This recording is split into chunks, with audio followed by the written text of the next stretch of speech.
Chapter 16. The Exodus from London. So you understand the roaring wave of fear that swept through the greatest city in the world just as Monday was dawning. The stream of flight rising swiftly to a torrent, lashing in a foaming tumult round the railway stations, banked up into a horrible struggle about the shipping in the Thames, and hurrying by every available channel northward and eastward. By 10 o'clock, the police organisation, and by midday, even the railway organisations, were losing coherency, losing shape and efficiency, guttering, softening, running at last in that swift liquefaction of the social body. All the railway lines, north of the Thames and the southeastern people at Cannon Street, had been warned by midnight on Sunday, and trains were being filled. People were fighting savagely for standing room in the carriages, even at 2 o'clock.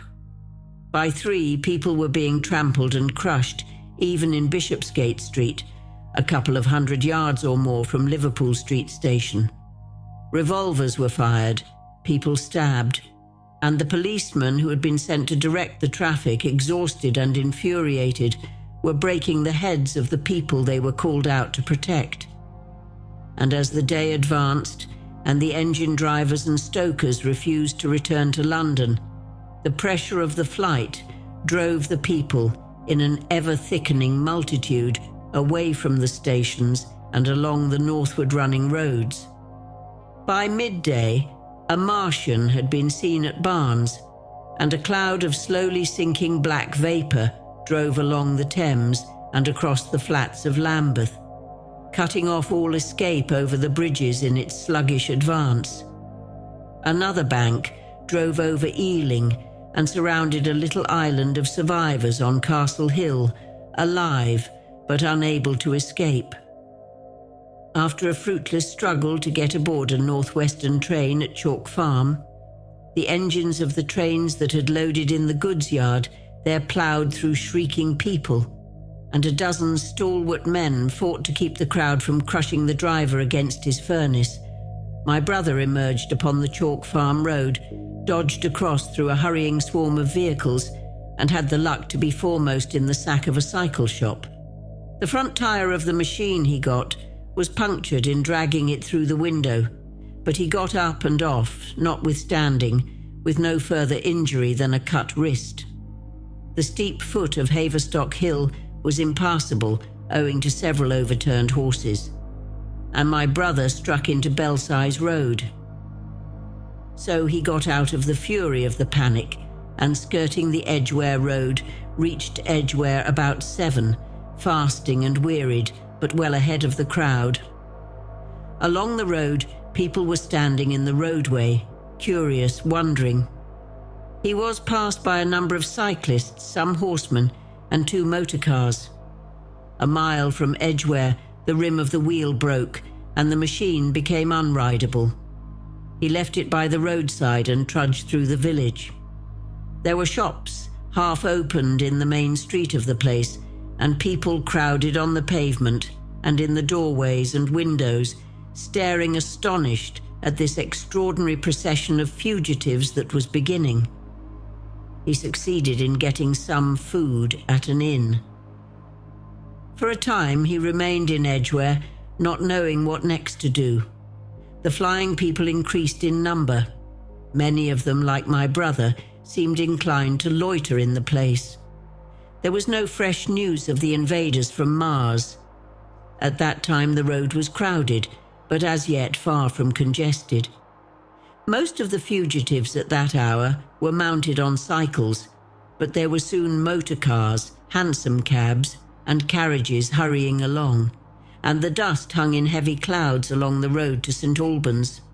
It was perhaps a vague idea of making his way to Chelmsford, where some friends of his lived, that at last induced my brother to strike into a quiet lane running eastward. Presently he came upon a stile, and crossing it followed a footpath northeastward. He passed near several farmhouses and some little places whose names he did not learn. He saw few fugitives until, in a grass lane towards High Barnet, he happened upon two ladies who became his fellow travellers. He came upon them just in time to save them. He heard their screams and, hurrying round the corner, saw a couple of men struggling to drag them out of the little pony chaise in which they had been driving, while a third, with difficulty, held the frightened pony's head. One of the ladies, a short woman dressed in white, was simply screaming. The other, a dark, slender figure, slashed at the man who gripped her arm with a whip she held in her disengaged hand. My brother immediately grasped the situation, shouted, and hurried towards the struggle. One of the men desisted and turned towards him, and my brother, realizing from his antagonist's face that a fight was unavoidable, and being an expert boxer, went into him forthwith and sent him down against the wheel of the chaise.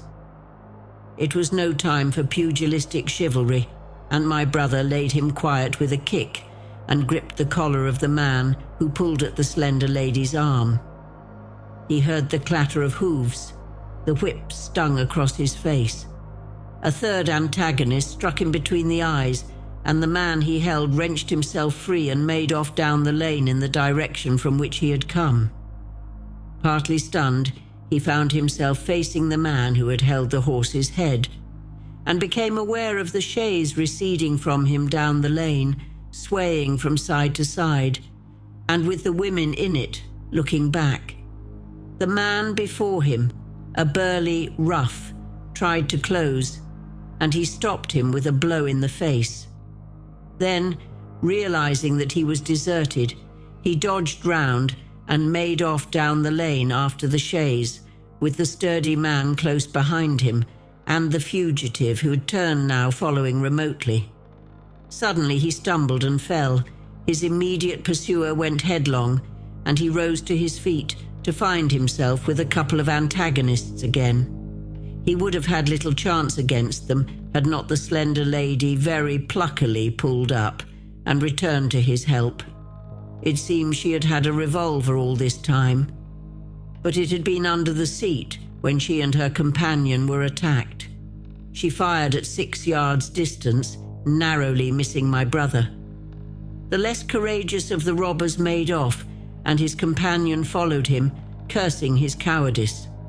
They both stopped in sight down the lane, where the third man lay insensible. "Take this," said the slender lady, and she gave my brother her revolver. "Go back to the chaise," said my brother, wiping the blood from his split lip. She turned without a word. They were both panting, and they went back to where the lady in white struggled to hold back the frightened pony. The robbers had evidently had enough of it. When my brother looked again, they were retreating. "I'll sit here," said my brother, "if I may," and he got upon the empty front seat. The lady looked over her shoulder. "Give me the reins," she said, and laid the whip along the pony's side. In another moment, a bend in the road hid the 3 men from my brother's eyes. So, quite unexpectedly, my brother found himself panting, with a cut mouth, a bruised jaw, and blood-stained knuckles, driving along an unknown lane with these 2 women. He learned they were the wife and the younger sister of a surgeon living at Stanmore, who had come in the small hours from a dangerous case at Pinner, and heard at some railway station on his way of the Martian advance. He had hurried home, roused the women, their servant had left them 2 days before, packed some provisions, put his revolver under the seat, luckily for my brother, and told them to drive on to Edgware, with the idea of getting a train there. He stopped behind to tell the neighbours. He would overtake them, he said, at about 4:30 in the morning, and now it was nearly 9, and they had seen nothing of him. They could not stop in Edgware because of the growing traffic through the place, and so they had come into this side lane. That was the story they told my brother in fragments, when presently they stopped again, nearer to New Barnet. He promised to stay with them, at least until they could determine what to do, or until the missing man arrived and professed to be an expert shot with the revolver, a weapon strange to him, in order to give them confidence. They made a sort of encampment by the wayside, and the pony became happy in the hedge. He told them of his own escape out of London, and all that he knew of these Martians and their ways. The sun crept higher in the sky, and after a time their talk died out and gave place to an uneasy state of anticipation. Several wayfarers came along the lane, and of these my brother gathered such news as he could. Every broken answer he had deepened his impression of the great disaster that had come on humanity, deepened his persuasion of the immediate necessity for prosecuting this flight. He urged the matter upon them. "We have money," said the slender woman, and hesitated. Her eyes met my brother's, and her hesitation ended. "So have I," said my brother. She explained that they had as much as £30 in gold, besides a £5 note, and suggested that with that they might get upon a train at St. Albans or New Barnet. My brother thought that was hopeless, seeing the fury of the Londoners to crowd upon the trains, and broached his own idea of striking across Essex towards Harwich, and thence escaping from the country altogether. Mrs. Elphinstone, that was the name of the woman in white, would listen to no reasoning, and kept calling upon George. But her sister-in-law was astonishingly quiet and deliberate, and at last agreed to my brother's suggestion. So, designing to cross the Great North Road, they went on towards Barnet, my brother leading the pony to save it as much as possible. As the sun crept up the sky, the day became excessively hot, and underfoot a thick whitish sand grew burning and blinding, so that they travelled only very slowly. The hedges were grey with dust, and as they advanced towards Barnet, a tumultuous murmuring grew stronger. They began to meet more people. For the most part, these were staring before them, murmuring indistinct questions, jaded, haggard, unclean. One man in evening dress passed them on foot, his eyes on the ground. They heard his voice, and looking back at him, saw one hand clutched in his hair and the other beating invisible things. His paroxysm of rage over, he went on his way without once looking back. As my brother's party went on towards the crossroads to the south of Barnet, they saw a woman approaching the road across some fields on their left, carrying a child and with 2 other children, and then passed a man in dirty black, with a thick stick in one hand and a small portmanteau in the other. Then, round the corner of the lane, from between the villas that guarded it at its confluence with the high road, came a little cart, drawn by a sweating black pony, and driven by a sallow youth in a bowler hat, grey with dust.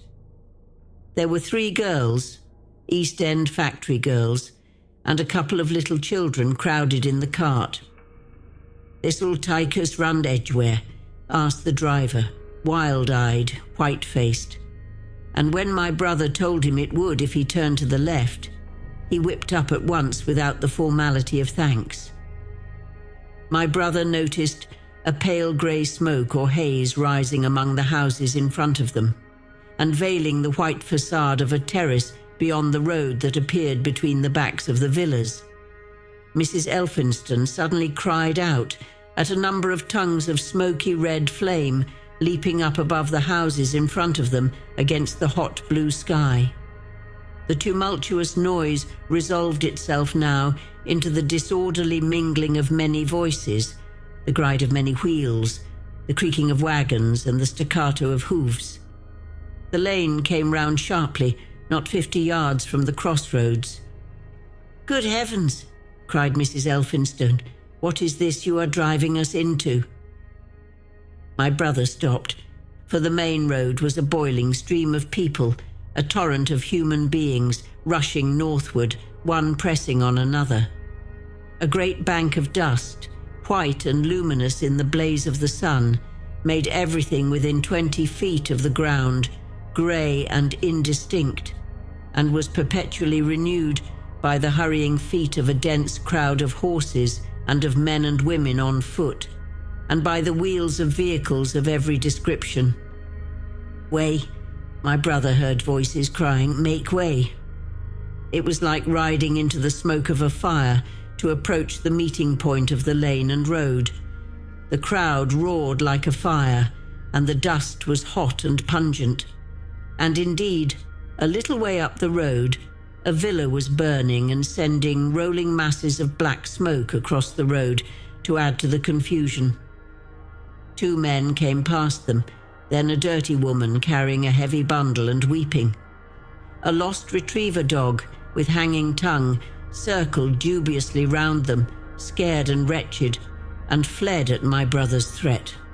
So much as they could see of the road Londonward between the houses to the right was a tumultuous stream of dirty, hurrying people, pent in between the villas on either side.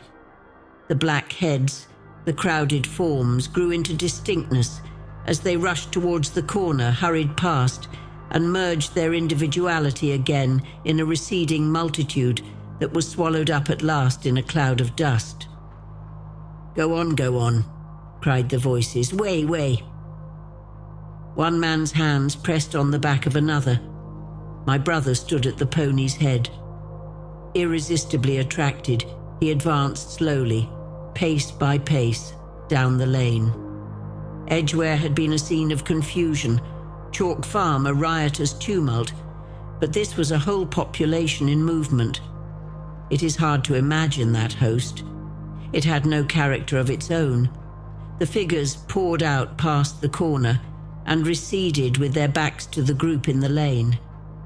Along the margin came those who were on foot, threatened by the wheels, stumbling in the ditches, blundering into one another. The carts and carriages crowded close upon one another, making little way for those swifter and more impatient vehicles that darted forward every now and then when an opportunity showed itself of doing so, sending the people scattering against the fences and gates of the villas. "Push on," was the cry. "Push on, they are coming." In one cart stood a blind man in the uniform of the Salvation Army, gesticulating with his crooked fingers and bawling, "Eternity! Eternity!" His voice was hoarse and very loud, so that my brother could hear him long after he was lost to sight in the dust.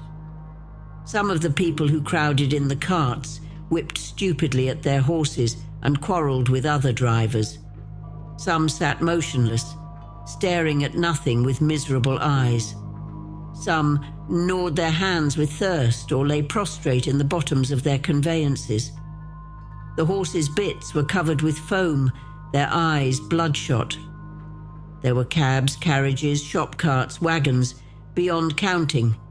A mail cart, a road cleaner's cart, marked Vestry of St. Pancras, a huge timber wagon crowded with roughs.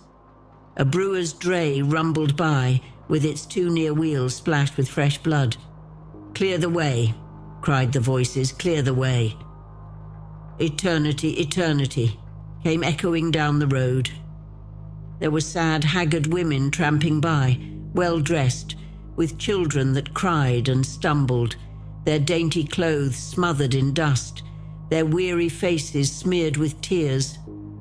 With many of these came men, sometimes helpful, sometimes lowering and savage. Fighting side by side with them pushed some weary street outcast in faded black rags, wide-eyed, loud-voiced and foul-mouthed. There were sturdy workmen thrusting their way along, wretched unkempt men, clothed like clerks or shopmen struggling spasmodically. A wounded soldier, my brother noticed, men dressed in the clothes of railway porters, one wretched creature in a nightshirt with a coat thrown over it. But varied as its composition was, certain things all that host had in common. There were fear and pain on their faces, and fear behind them. A tumult up the road, A quarrel for a place in a wagon sent the whole host of them quickening their pace. Even a man so scared and broken that his knees bent under him was galvanized for a moment into renewed activity. The heat and dust had already been at work upon this multitude. Their skins were dry, their lips black and cracked. They were all thirsty, weary and footsore. And amid the various cries, one heard disputes, reproaches, groans of weariness and fatigue. The voices of most of them were hoarse and weak. Through it all ran a refrain, "Way, the Martians are coming." Few stopped and came aside from that flood. The lane opened slantingly into the main road with a narrow opening, and had a delusive appearance of coming from the direction of London. Yet a kind of eddy of people drove into its mouth. Weaklings elbowed out of the stream, who for the most part rested but a moment before plunging into it again. A little way down the lane, with two friends bending over him, lay a man with a bare leg, wrapped about with bloody rags. He was a lucky man to have friends. A little old man with a grey military moustache and a filthy black frock coat limped out and sat down beside the trap, removed his boot. His sock was blood-stained, shook out a pebble, and hobbled on again, and then a little girl of 8 or 9, all alone, threw herself under the hedge, close by my brother, weeping. I can't go on. My brother woke from his torpor of astonishment and lifted her up, speaking gently to her, and carried her to Miss Elphinston. So soon as my brother touched her, she became quite still, as if frightened. "Ellen!" shrieked a woman in the crowd with tears in her voice. "Ellen!" And the child suddenly darted away from my brother, crying, "Mother!" "They are coming," said a man on horseback riding past along the lane. "Out of the way there," bawled a coachman towering high, and my brother saw a closed carriage turning into the lane. The people crushed back on one another to avoid the horse. My brother pushed the pony and chaise back into the hedge, and the man drove by and stopped at the turn of the way. It was a carriage, with a pole for a pair of horses, but only one was in the traces. My brother saw dimly through the dust that 2 men lifted out something on a white stretcher and put it gently on the grass beneath the privet hedge. One of the men came running to my brother. "Where is there any water?" he said. "He is dying fast and very thirsty. It is Lord Garrick." "Lord Garrick," said my brother, "the Chief Justice." "The water," he said. "There may be a tap," said my brother. "In some of the houses.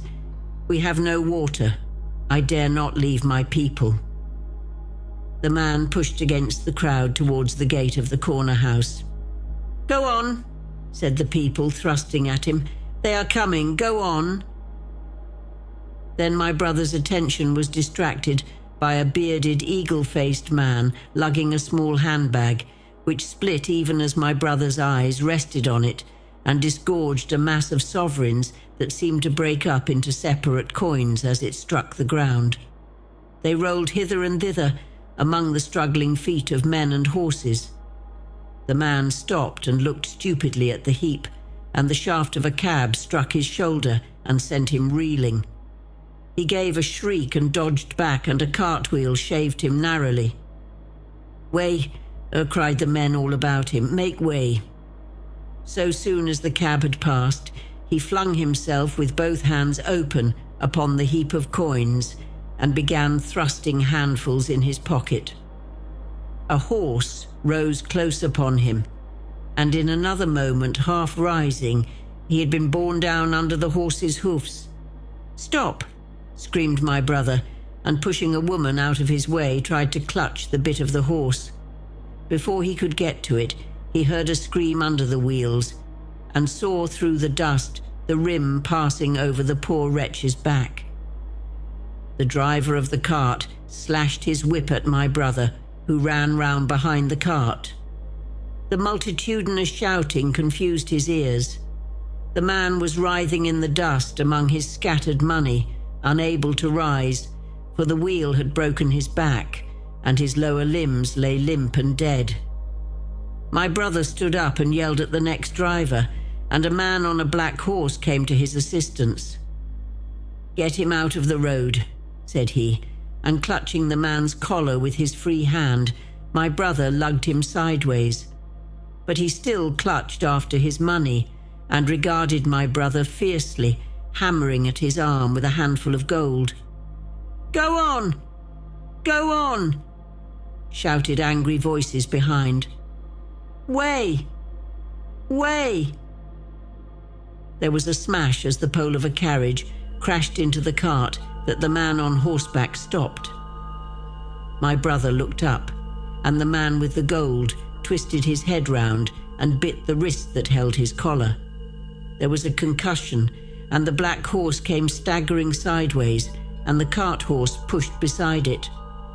A hoof missed my brother's foot by a hair's breadth.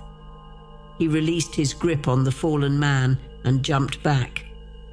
He saw anger change to terror on the face of the poor wretch on the ground, and in a moment he was hidden, and my brother was borne backward and carried past the entrance of the lane, and had to fight hard in the torrent to recover it. He saw Miss Elphinstone covering her eyes, and a little child, with all a child's want of sympathetic imagination, staring with dilated eyes at a dusty something that lay black and still, ground and crushed under the rolling wheels. "Let us go back," he shouted, and began turning the pony round. "We cannot cross this hell," he said, and they went back 100 yards the way they had come, until the fighting crowd was hidden. As they passed the bend in the lane, my brother saw the face of the dying man in the ditch under the privet, deadly white and drawn, and shining with perspiration.